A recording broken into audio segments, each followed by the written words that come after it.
When I began high school, I was involved in the band program and had a relatively stable group of friends. But despite having an organization to associate myself with, I felt like something was missing from my life. Thinking of ways to fill this gap, I looked back at my sister's high school yearbooks and saw that she was a member of the speech and debate team. Looking for another activity, I decided to join the team. And over the course of 3 years, speech and debate has been the activity that I've always looked forward to. And as a competitor, I have encountered a plethora of different people from different standpoints of socioeconomic wealth.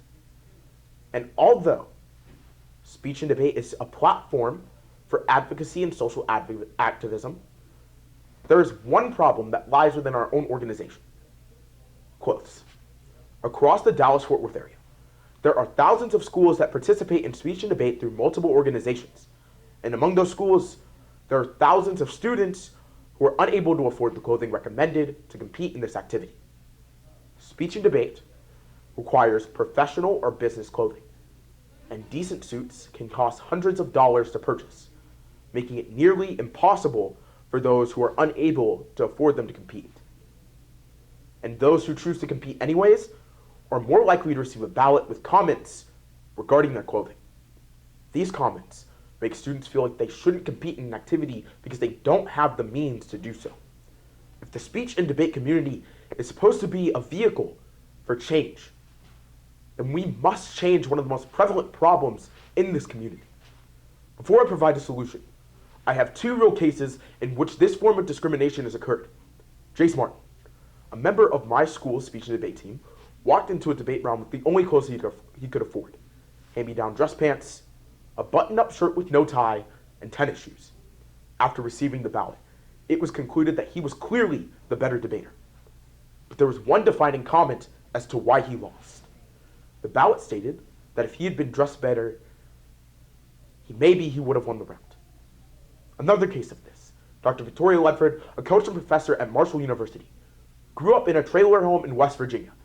Due to the nature of her socioeconomic situation, she was unable to afford clothing as well, and constantly received ballots regarding her clothes. Students should never feel like they are unable to participate in an activity solely on the basis of their economic status. And in a community that was founded on the basis of inclusion and tolerance, this is a major problem that's gone ignored for too long. So with this problem, I have a solution. There are hundreds of tournaments with a plethora of schools that compete every weekend. With that comes opportunity.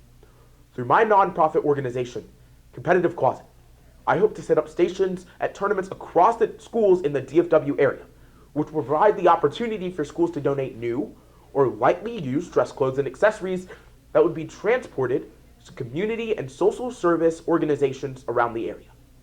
After transportation, students in need will be able to access my website, www.competitivecloset.org. Now, the website is currently in development, but once finished, they will be connected to local resources to help them get the clothing that they need.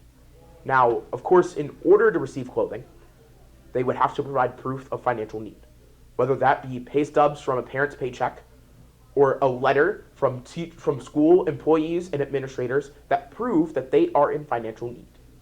This will allow them access to those resources, giving them clothing to compete, share their stories, and fight for change in their communities.